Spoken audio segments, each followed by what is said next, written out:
আচ্ছা, আমরা নন্দীগ্রাম কলেজের রানিং স্টুডেন্ট। আমরা দিনের পর দিন প্রিন্সিপাল স্যারকে আমরা অনেক রকম অ্যাপ্লিকেশান দিয়েছি। তার মধ্যে ছিল দুজনকে মানে ইলিগালভাবে নিয়োগ করেছে, প্লাস আমাদের প্রীতিভোজ এখনও পর্যন্ত হয়নি এবং 1 বছর হতে গেল আমাদের নবীনবরণের কোনো হিসাবও দেওয়া হয়নি।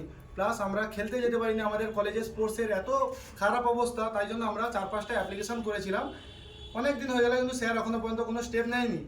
আমরা বারবার স্যারের কাছ থেকে মানে কী বলে উল্টোপাল্টা কথা বলেছে, আমাদেরকে তাড়িয়ে দিয়েছে, বলে কিছু হবে না, প্রীতিভোজও হবে না, অনেক কিছু বলেছে।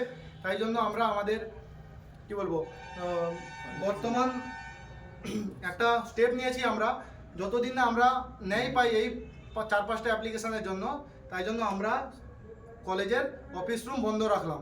যতদিন না আমরা আমাদের এই মানে যেগুলো অ্যাপ্লিকেশান করেছি ওগুলো যতদিন না আমরা ফল পাই, ততদিন আমরা এই বিক্ষোভ আমরা চালিয়ে যাব সমস্ত। আরও এই বিক্ষোভের পরে আমরা আরও আমাদের অনেক ছাত্রছাত্রী আছে, এদেরকে নিয়ে আরও পরবর্তীকালে অন্য মানে বৃহত্তর আমরা আন্দোলন করতে পারি এরপরে, যদি কোনো স্টেপ নেই না।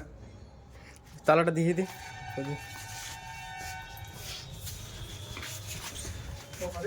মামা ঠিকঠাক আছে কি?